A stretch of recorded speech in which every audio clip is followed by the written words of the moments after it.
Bonjour et bienvenue à chacune et chacun qui venait d'ouvrir cette vidéo pour écouter le texte de l'Évangile et le méditer. La grâce de l'amour donné par Dieu et la paix offerte en Jésus-Christ nous sont données à tous et à chacune et chacun en particulier pour ce moment de culte et pour chaque jour de notre vie. Amen. Avant d'ouvrir la Bible, je vous invite à la prière. Donne-nous, Seigneur, d'être à l'écoute de ce que tu veux nous dire ce matin. Accorde-nous la grâce du silence intérieur pour que ta parole nous rejoigne et qu'elle parle à notre cœur. Que par ton esprit, le passage de l'Écriture que nous allons écouter devienne bonne nouvelle pour nos vies. Amen. Parmi les textes proposés par les églises chrétiennes en France pour ce jour, voici l'Évangile selon Jean, au chapitre 12, les versets 20 à 33. Il y avait quelques Grecs qui étaient montés pour adorer à l'occasion de la fête. Ils s'adressèrent à Philippe, qui était de Bethsaïda de Galilée, et ils lui firent cette demande. « Seigneur, nous voudrions voir Jésus. » Philippe alla le dire à André, et ensemble, ils le dirent à Jésus. Jésus leur répondit en ces termes, « Elle est venue, l'heure où le Fils de l'homme doit être glorifié. En vérité, je vous le dis, si le grain de blé qui tombe en terre ne meurt pas, il reste seul. Si au contraire il meurt, il porte du fruit en abondance. Celui qui aime sa vie la perd, et celui qui cesse de s'y attacher, en ce monde, la gardera pour la vie éternelle. Si quelqu'un veut me servir, qu'il se mette à ma suite, et là où je suis, là aussi sera mon serviteur. Si quelqu'un me sert, le Père l'honorera. Maintenant, mon âme est troublée, et que dirai-je? Père, sauve-moi de cette heure. Mais c'est précisément pour cette heure que je suis venu. Père, glorifie ton nom.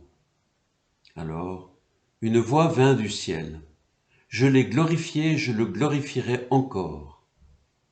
La foule qui se trouvait là et qui avait entendu disait que c'était le tonnerre, d'autres disaient qu'un ange lui avait parlé. Jésus reprit la parole. Ce n'est pas pour moi que cette voix retentit, mais bien pour vous. C'est maintenant le jugement de ce monde. Maintenant, le prince de ce monde va être jeté dehors. Pour moi, quand j'aurai été élevé de terre, j'attirerai à moi tous les hommes. Par ces paroles, il indiquait de quelle mort il allait mourir.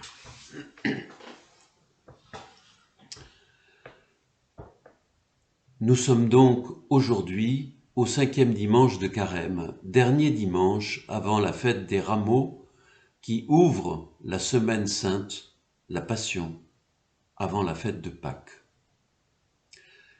Mais le texte de l'Évangile selon Jean ce matin situe ce récit juste après l'entrée triomphale à Jérusalem, justement célébrée dimanche prochain, fête des Rameaux. Ceci dit, comme ce récit est étrange, on apprend tout d'abord que quelques Grecs, venus pour fêter la fête de la Pâque, voulaient voir Jésus.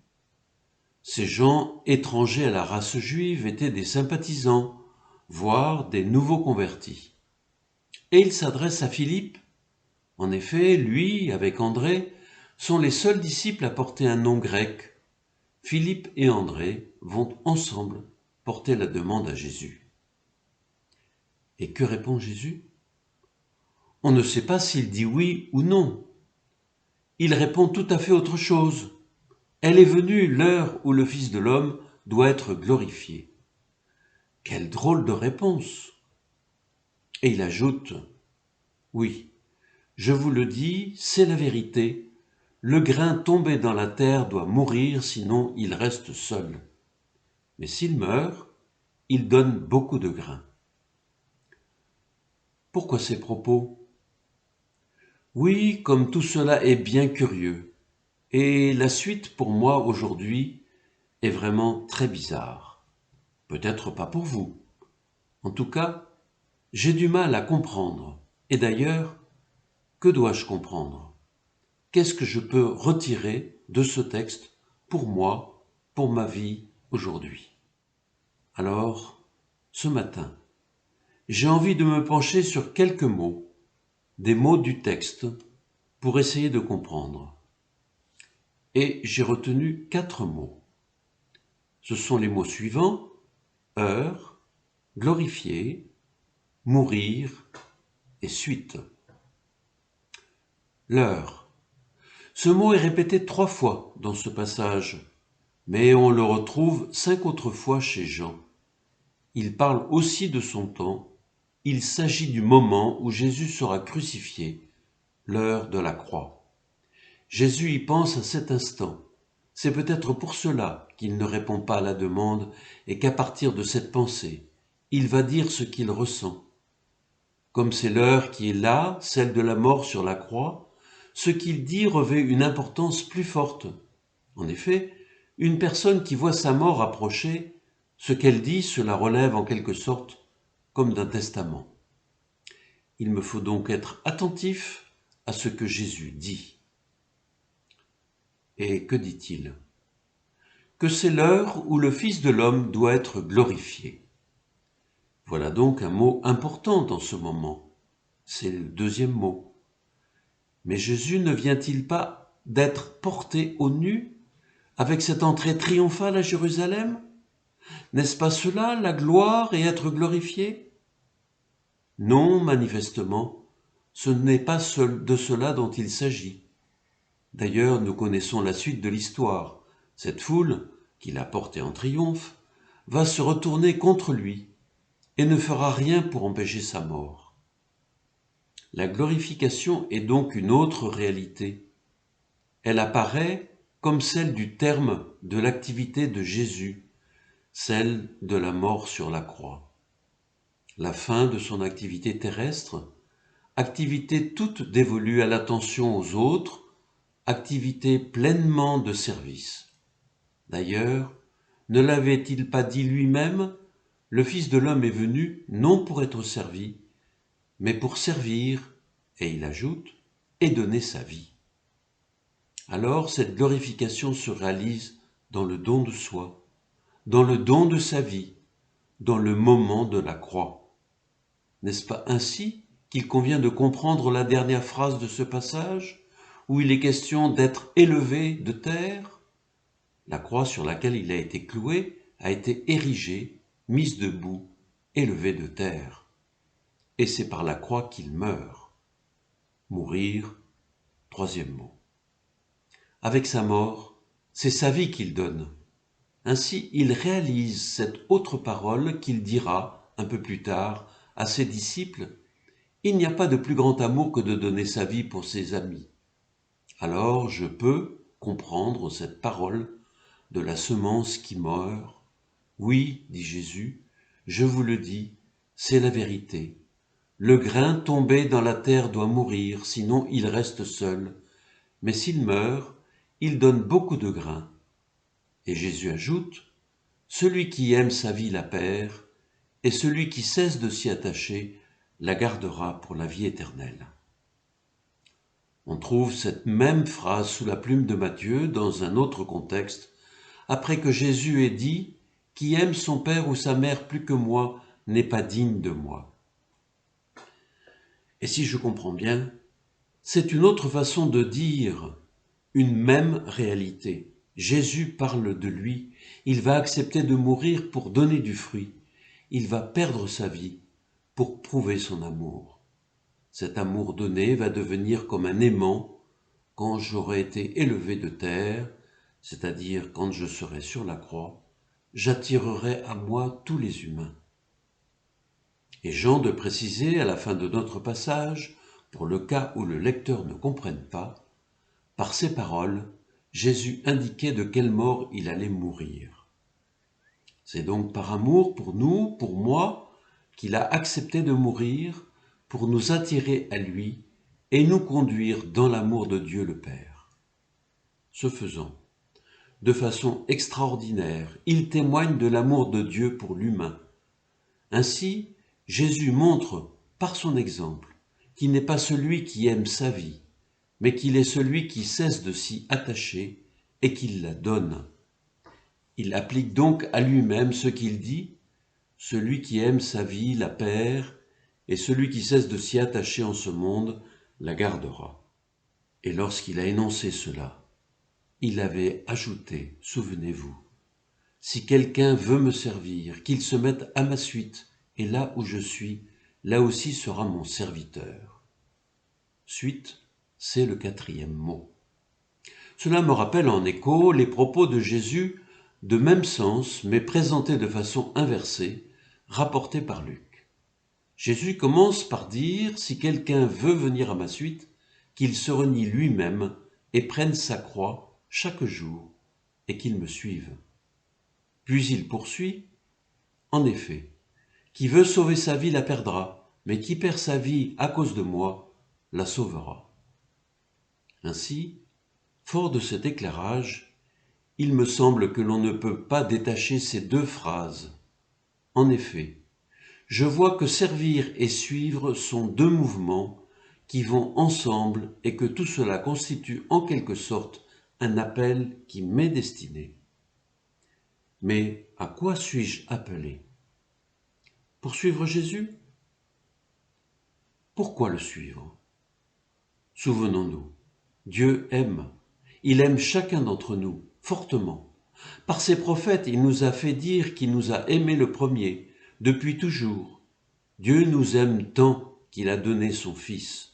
Et son Fils Jésus-Christ nous aime tellement qu'il a, lui, sacrifié sa vie pour nous, comme il le dit dans ce passage, et comme nous le savons. Oh, on nous avait appris au catéchisme qu'il était mort sur la croix et qu'il avait donné sa vie pour nous sauver du péché. Mais qu'est-ce que le péché? C'est quoi le péché? En fait, cela n'a rien à voir avec la morale. N'est-ce pas très simplement, mais fortement, la rupture de la relation? Rompre la relation avec Dieu ou avec les autres, n'est-ce pas cela le péché? Et Jésus est venu pour réintroduire cette relation, retisser le lien. Et c'est cela la bonne nouvelle. Dieu nous aime excessivement et il est là à attendre que nous voulions bien nous retourner vers lui et l'aimer à notre tour. Jésus nous appelle à l'amour. Pour nous redire cela, Jésus a voulu prouver cet amour jusqu'à la mort. Pas une mort simple, mais une mort avec souffrance, dans des conditions d'esclaves, de bandits, une mort infamante. Tout cela pour dire « je t'aime ».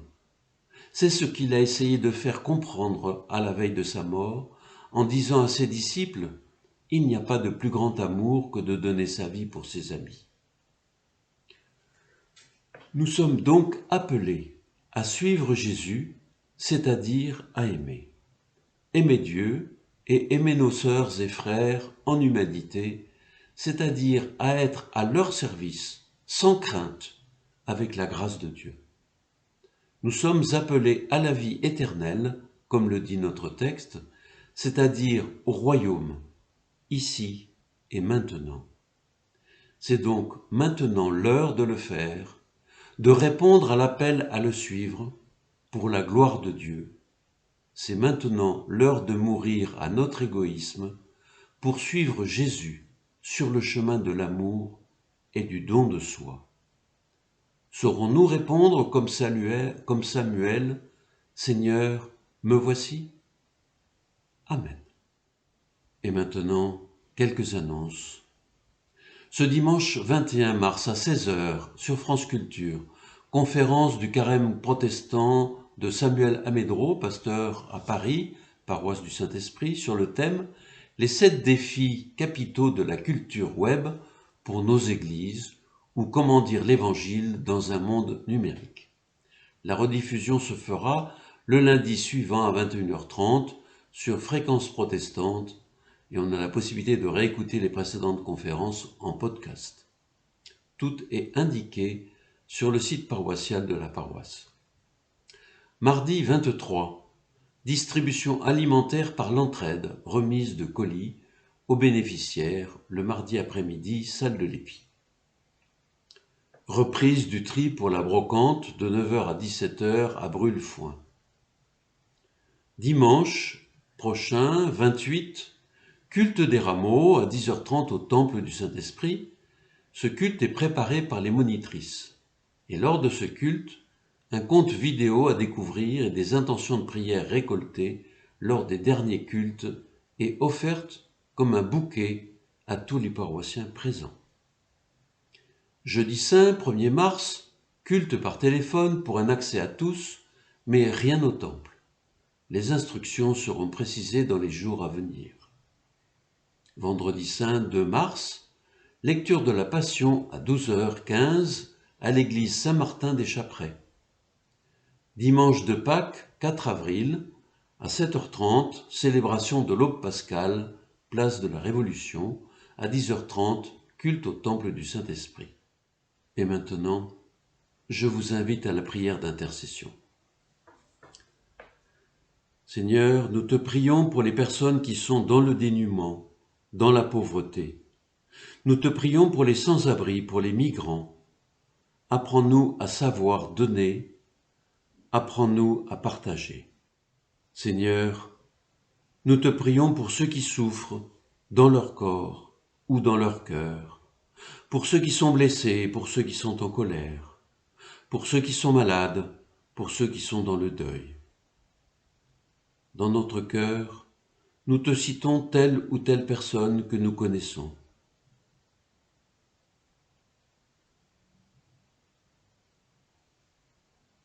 Apprends-nous à être attentifs auprès d'eux. Apprends-nous à donner de notre temps pour eux. Et nous te disons tous ensemble, Notre Père, qui es aux cieux, que ton nom soit sanctifié, que ton règne vienne, que ta volonté soit faite sur la terre comme au ciel. Donne-nous aujourd'hui notre pain de ce jour. Pardonne-nous nos offenses, comme nous pardonnons aussi à ceux qui nous ont offensés. Et ne nous laisse pas entrer en tentation, mais délivre-nous du mal, car c'est à toi qu'appartiennent le règne, la puissance et la gloire, pour les siècles des siècles. Amen. Et maintenant, recevons la bénédiction de la part de Dieu, le Père, de Jésus-Christ et du Saint-Esprit. Que le Dieu de l'espérance et de la paix nous bénisse, que le Christ qui partage la souffrance du monde reste toujours présent à nos côtés, que le souffle de Dieu nous inspire, nous donnant la joie, la force et le courage de vivre et de témoigner dans l'espérance du monde nouveau qui vient. Amen. Et à chacune et chacun, bon dimanche et bonne semaine.